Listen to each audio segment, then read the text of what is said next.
कद्दू की उन्नत खेती। कद्दू एक ऐसी फसल है जो आपको कम लागत पर लंबे समय तक बहुत अच्छा प्रॉफिट दे सकती है। क्यों?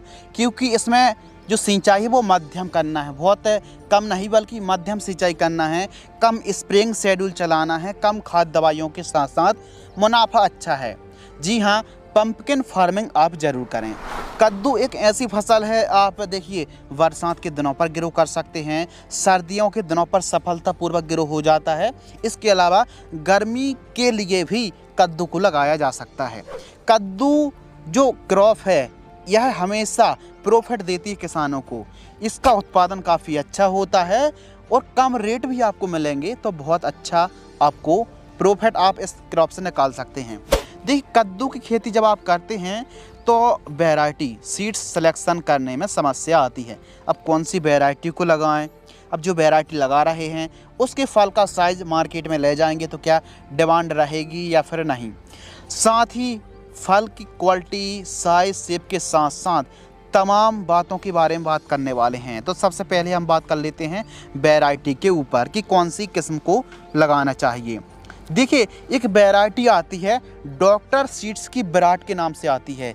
यह जो किस्म है ना दोस्तों, यह सचमुच बहुत अच्छी किस्म है, बहुत अच्छा इसका उत्पादन है। नंबर 2 पर जो हमने किस्म रखी है वो रखी है माहिको की माही 3। यह जो किस्म है काफ़ी वंडरफुल है। VNR की अनुज के नाम से आती है और सकाटा की नकुल F1 के नाम से जो किस्म आती है यह किस्म काफ़ी ज़्यादा प्रचलन में है। क्यों? क्योंकि मार्केटिंग डिमांड अच्छी है, फल की क्वालिटी काफ़ी अच्छी है, धारीदार यह फल का साइज़ देखने के लिए मिलता है और डिमांड के हिसाब से जो वैरायटी है उस हिसाब से किस्म काफ़ी बढ़िया है। इसके अलावा US एग्री सीड्स की जो वैरायटी आती है वो आती है SW1001। इस किस्म को आप लगा सकते हैं। देखिए, किस्म के बारे में हमने बात तो कर ही ली, अब बात कर लेते हैं समय। तो देखिए, कद्दू की खेती आप बरसात में कर रहे हैं तो जून जुलाई महीने पर लगा सकते हैं। गर्मियों में फरवरी से मार्च के मध्य आप लगा सकते हैं। इसके अलावा आप जायद के सीज़न में भी लगा सकते हैं, यानी गेहूं कटाई के बाद भी कद्दू की आप खेती कर रहे हैं तो आसानी से कर सकते हैं। लेकिन हाँ, गेहूं कटाई के बाद गर्मी लग जाती हैं, स्टार्ट हो जाती हैं, तो ऐसी सिचुएशन पर सिंचाई के साधन बहुत अच्छे होना चाहिए।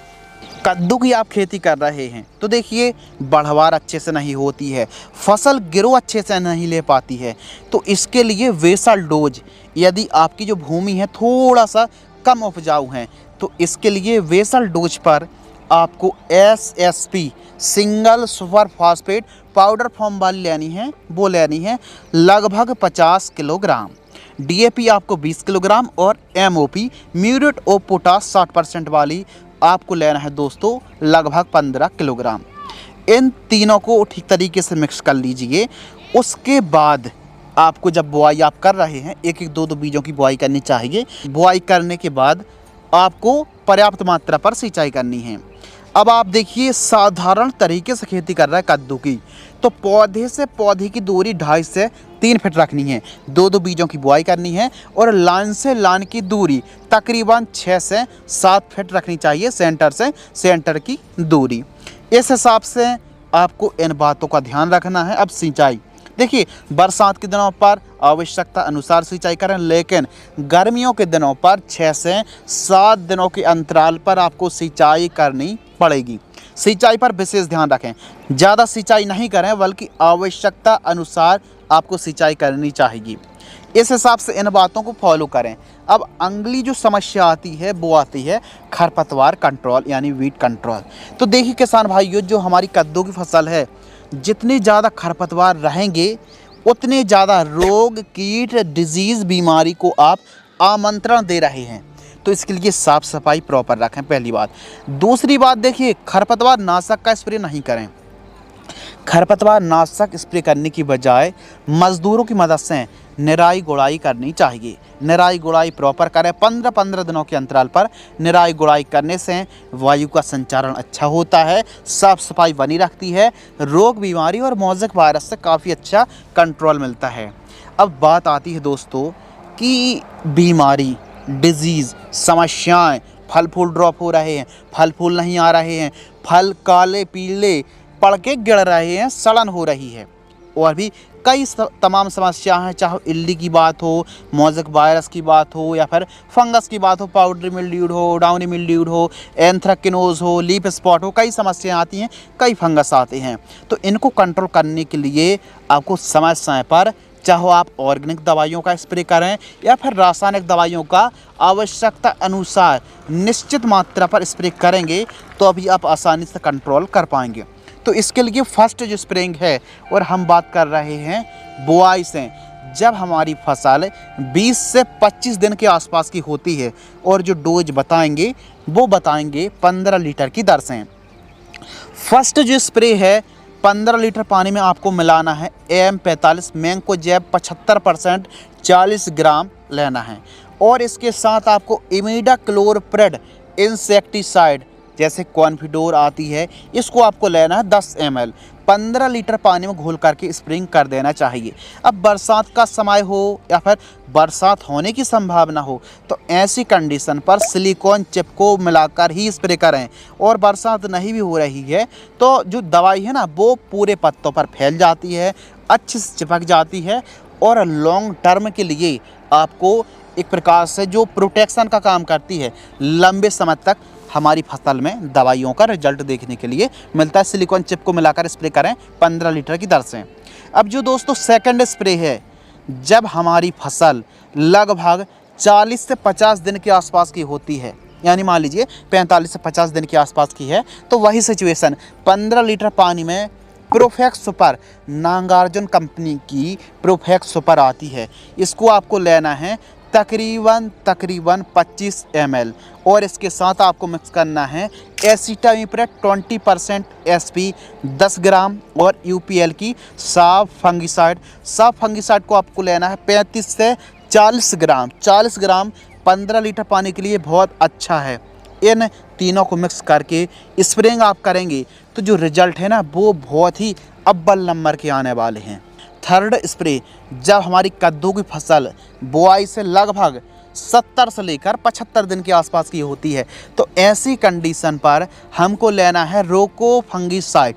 अब रोको फंगिसाइड में क्या है? रोको फंगिसाइड में थायोफेनेट मिथाइल 70% WP फंगिसाइड, इसको आपको लेना है 40 ग्राम। और कोई एक अच्छी कीटनाशक जैसे बायर कंपनी की सोलेमन इंसेक्टिसाइड ले सकते हैं। सोलेमन इंसेक्टिसाइड में इमिडाक्लोप्रिड और बीटासाइक्लोथ्रिन का कॉम्बिनेशन है, इसको आपको लेना है 10 से 12 ml। इन दोनों को मिक्स करके स्प्रेइंग कर दीजिए। इससे क्या होगा, लगने वाले फंगस, चाहे पत्तों पर छींटे पड़ रहे हों या फिर जल रहे हों, या फिर कीटों की बात करें, इल्ली, रस चूसक कीट, चबाने वाले कीट, आसानी से कंट्रोल हो जाएंगे। इनको मिक्स करके स्प्रेइंग करें। इसके अलावा फोर्थ जो स्प्रे है, फोर्थ स्प्रे पर जब हमारी फसल 100 से लेकर 110 दिन के आसपास की होती है, तो इस समय आपको स्प्रे करना है, बहुत ज़रूरी हो जाता है। धानुका की कोनिका फंगिसाइड आती दोस्तों, इसको आपको लेना है तकरीबन 40 ग्राम। 40 ग्राम कोनिका फंगिसाइड लेना है, और एक कीटनाशक ले लीजिए जैसे एमामेक्टिन वेंजॉइट आती है, एमामेक्टिन वेंजॉइट आपको लेना है 10 ग्राम। इन दोनों को मिक्स करके स्प्रे आपको करना चाहिए 15 लीटर की दर से। अब जैसे जैसे फसल ग्रो होती जाती है, काफ़ी समय की होती जाती है, यदि आप चाहें और भी ज़्यादा फसल को चला रहे हैं, यदि हम 125 दिन या फिर 125 दिन के बाद की कहानी की बात करें, तो ऐसी कंडीशन पर यदि आप की फसल हरी भरी है, अच्छा रिजल्ट देखने के लिए मेरा उत्पादन अच्छा है, तो ऐसी कंडीशन पर आप स्प्रे कर सकते हैं 15 लीटर पानी में घोल करके। 12 जाइट, अदामा इंडिया कंपनी की 12 जाइट आपको लेना है 40 ml, और इसके साथ आपको मिलाना है बायर कंपनी की एंट्राकॉल फंगिसाइड 40 ग्राम। इनको मिक्स करके स्प्रे करें। इस हिसाब से आवश्यकता अनुसार स्प्रेइंग शेड्यूल चलाना चाहिए। लेकिन अब बात आती खाद, प्रॉपर जड़ों पर सॉइल एप्लीकेशन से खादों का आप प्रयोग करेंगे तो फिर फसल अच्छी बढ़वार देखने के लिए मिलेगी। फसल में नाइट्रोजन की बात करें, फास्फोरस की बात करें, पोटेशियम की बात करें, कैल्शियम हो, ह्यूमिक एसिड हो, माइक्रोन्यूट्रिएंट, इन तत्वों की, इन खादों की पूर्ति आप करेंगे तो जो आपकी फसल है ना, उसकी बढ़वार बहुत अच्छी होने वाली है, शानदार बढ़वार होगी। तो इसके लिए आपको करना क्या है कि जो पहली खाद है, जब लगभग 20 से लेकर 30 दिन के बीच की फसल हो, इस समय 15 किलोग्राम आपको लेना है यूरिया और उर्वरक खाद, और इसके साथ आपको लेना 2 किलोग्राम माइक्रो न्यूट्रिएंट फर्टिलाइजर्स। इनको एक एकड़ में प्रयोग करना है, जड़ों के पास देना और फिर सिंचाई करना है। सेकंड खाद की ऊपर बात करें तो सेकंड जो खाद है लगभग 40 से 50 दिन के आसपास की फसल होती है।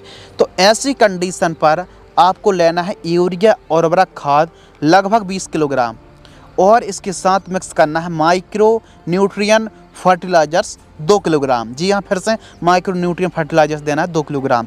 और इसके साथ आप यदि ऐड कर लेंगे ना ह्यूमिक एसिड जो ग्रेन्यूल्स फॉर्म वाला आता है 10 किलोग्राम, जी हाँ, बहुत अच्छा आपको रिजल्ट देखने के लिए मिलेगा। यदि आपको लग रहा है फसल थोड़ा छोटी है तो ह्यूमिक एसिड को 10 किलोग्राम की बजाय 5 किलोग्राम भी प्रयोग करेंगे तो बहुत अच्छा रिजल्ट देखने के लिए मिलेगा। इन खादों का प्रयोग करें, इससे आपको रिजल्ट बहुत अच्छे मिलेंगे। इसके अलावा तीसरी जो खाद है, यदि आप साधारण तरीके से खेती कर रहे हैं तो जड़ों के पास इन खादों को देना है। तीसरी खाद जब 70 से लेकर 90 दिन, जी हाँ 70 से 90 दिन बीच में हमारी जब फसल रहती है, तो इस समय हमको कैल्शियम नाइट्रेट खाद लेना है 15 किलोग्राम और बोरॉन लेना है 20% वाली 500 ग्राम। इन दोनों को मिक्स करना है और एक एकड़ में प्रयोग करना है। फोर्थ खाद 100 से 120 दिन की फसल होती है दोस्तों, जी हाँ 100 से 120 दिन 125 दिन में इस खाद को प्रयोग करना है।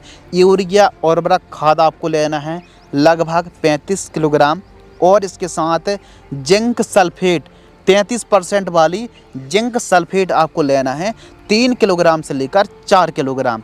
इन दोनों को तीनों को अच्छे से मिक्स कर लीजिए। इसके साथ सागरिका को भी आप मिला सकते हैं। सागरिका दानेदार 5 किलोग्राम बहुत है एक एकड़ में। इन सभी को अच्छे से मिक्स कर लीजिए और इनको जड़ों के पास दे करके सिंचाई कर दीजिए। इस हिसाब से कद्दू की फसल पर आवश्यकता अनुसार खादों का प्रयोग करेंगे तो जो फल है ना उसका साइज, चमक, क्वालिटी, मुलायमपन, रसदार, चमकदार बहुत अच्छे से देखने के लिए मिलेगा। और जब अपनी उपज को आप मार्केट में ले जाएंगे तो उसकी जो कीमत है वो बहुत अच्छी कीमत देखने के लिए मिलेगी, रेट अच्छा मिलेगा। यानी कुल मिला के प्रॉपर न्यूट्रिएंट की हम पूर्ति करेंगे तो जो हमारी फसल है वो बहुत अच्छी ग्रो भी होगी, हरी भरी रहेगी। और हाँ देख, खाद हो गई। एक और समस्या आती है mosaic virus. Yellow mosaic virus जो समस्या है फैलाता है प्रमुख रूप से वाइट फ्लाई, सफ़ेद मक्खी, एफिड, जैसिड, थ्रिप्स।